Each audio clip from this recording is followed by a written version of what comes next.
Or do you think...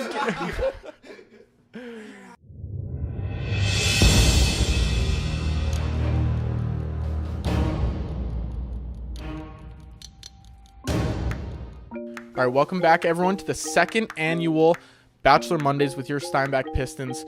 We're excited for another year. You know, we had great feedback from last year and people asking if we were going to do it again this year. So, you know, we just have to give the fans what they want. We have Tanner Mole here, first interview. Tanner, I just want to know, what are you thinking about the new season? I think it started off well. There's a lot of dramatics. I'm excited to see how they unfold. Really not a big fan of Catherine to start. She kind of pushed my buttons, but obviously I'm not Colton. I don't make these decisions, but I don't think I would have given her a rose. Okay, yeah, that's fair. We'll get into characters later, so don't jump the gun here, Tanner. Okay, we're here with Tyson Mcconnell. Tyson, first question I want to get out of the door. Do you remember your nickname from last year that I gave you on the show? I think it was something about Crystal, maybe. Tyson, Crystal's gone. What are your thoughts? Well, you know, I think Crystal got exactly to show what she wanted, and that was the publicity. What were you thinking when you saw Crystal and Goose in the parking lot in a hot tub? You know, I thought it was crazy, you know. Crystal there, she brought a lot of attention to the show last year, and I think bringing her into that hot tub and then finding out it was just in a parking lot, that was just crazy, and I think that it just brought something else to the show that just past years haven't had. Back with our third interviewee, Curtis Ireland. Curtis, are you as excited for this season of The Bachelor as I am? Yeah, for sure. Declan Graham, another favorite contestant from last year. I don't know if you quite got to Tyson Mcconnell status, but hey, how do you feel that the fans voted you back on here to be on here for another season?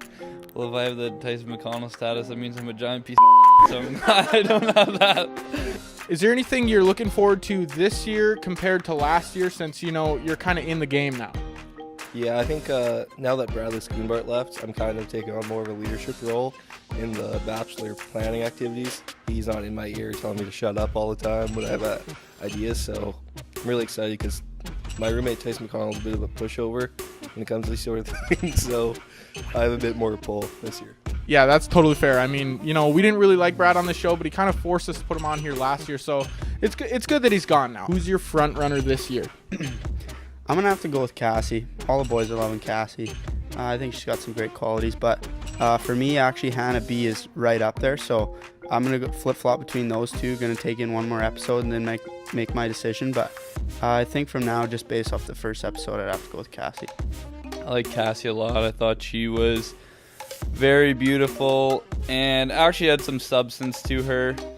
Both the Hannahs were pretty good looking, and to be perfectly honest, I liked Alex D, who was the sloth that got kicked off.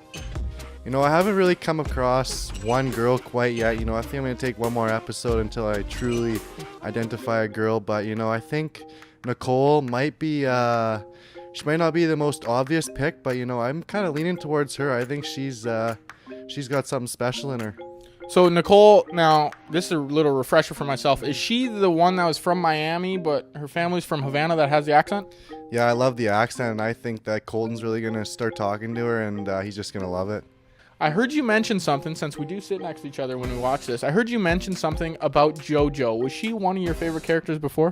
JoJo, yeah, she was one of my absolute favorites. I'm still a little heartbroken that she didn't win, but I'm glad that she's been able to find her true love. Who are some of your favorites or your top runners this year? I think a lot of people are really into Cassie. I think she's kind of the mainstream girl, and I'm all for it. She's a good-looking girl, and she has a lot of good qualities about her, but two of my strong candidates this year are Bree. She's the one that came out with the accent. The Australian accent? I was a big fan of it. She was confident. She came in, a little bit of swagger, and she's a good-looking lady as well. And I'm also a big fan of Hannah G. She got the first impression rose, and she really deserved it. Were there anyone else that really stuck out to you, either in a good way or a bad way? Well, you know, I'm going to have to go with Molesy on this one. I think Bree really stood out to me in that fake Australian accent. I think she did a heck of a job, and she definitely got Colton's attention, and I think that might do her wonders here in the next few weeks. I totally agree with you. I mean, it was pretty wild when I was watching the previews and I saw her talking about her Australian accent, how she's not really Australian. But who knows? Colton might be a sucker for that kind of thing. One thing I want to track back on here, Hannah G, kind of a big forehead. Would you agree or no?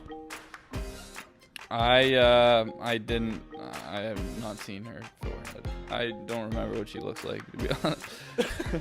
Okay, I'm going to ask you now about Catherine and her stealing Colton from 3 different girls, I think it was. What are your thoughts on that? That's a bold move in the first night. Well, you know, it kind of gets sickening after the first time. You see her do it once, and then you see her do it to the 2 other girls, and you just start to feel bad for the 2 other girls. You know, they got one opportunity to talk to Colton on that night, and they just don't get the opportunity, and then they could be going home, and it's just too bad for those girls. I hate Catherine with a passion. She's a lot like Crystal from last year. Would you agree? Yeah, and I think she actually kind of looks like her too. They both have that sort of plasticky feel. And okay, weird thing, Crystal this year when they talked to her in the hot tub during the show, she had a completely different voice. It's because she was putting on a show for Ari last year. You mentioned you didn't like Catherine. Now, for those of you who didn't watch and just watch this because we play for the Pistons, then awesome to you. But Catherine interrupted a few different girls. How many times was it? 3 times. So she talked to Colton 4 times, and that just didn't sit well with many people. Tanner, what were you thinking when she just kept going back? I think it kind of shows desperation. I think one of the girls on the show mentioned it. I think it if you're confident in yourself, you only need one time. You know, you leave a good impression. I think that's what I strive to do when I talk to people, is leave a good impression. I obviously don't think Catherine did that, especially when Colton was saying 4 times a charm. That just doesn't look good for her. I totally agree. And I think, Tanner, you leave a great impression with people whenever you talk to them, right? Because, you know, you're just such a good guy. You built into this new leadership role. I'm really proud of where you've gotten. So now let's talk about one of the weirdest contestants that's ever arrived on The Bachelor. This poor girl comes in a sloth costume, and she just starts slowing down her movements, her speech, slowing down everything. It was kind of cringy to watch. What are your thoughts on that? Yeah, like that was definitely cringe central there. She took her costume off, and I was like, she might have a chance, but you show up in a sloth costume, like, I don't know how far you're gonna go. So I'm really excited for what this whole season has in store for us. I think the opening episode showed a lot, and I think there's a lot of potential in a lot of the girls, and I think Colton's gonna have some real tough decisions here in the next few weeks. All right, well, Tanner, thanks for coming on. I'm excited to have you this whole entire season. Is there anything you want to add to the viewers for tonight's episode? No, just we're excited here, so I hope you guys are excited for Bachelor Mondays, and yeah, it's gonna be a great season. Tyson, thanks for coming on. We're excited to have you for another season. Hopefully you're the best guest. Please shake my hand, or you're just not gonna shake my hand. Okay, here we go. Thank you. We're excited for a great second annual season. Now get out of my chair. Declan, thank you for coming on. Hey, pleasure is always mine. I'm excited for you to be on the show the rest of the year. I hope these interviews can go quicker the next time we do them with you. I'm gonna be honest, I wish you didn't have to edit them, because if they weren't edited, I think that'd be so much funnier, but I understand. Nothing's more refreshing than a cold sip of my Diet Pepsi. Okay, we're gonna end it there. Thank you guys for tuning in this week. We'll see you next week, and peace out.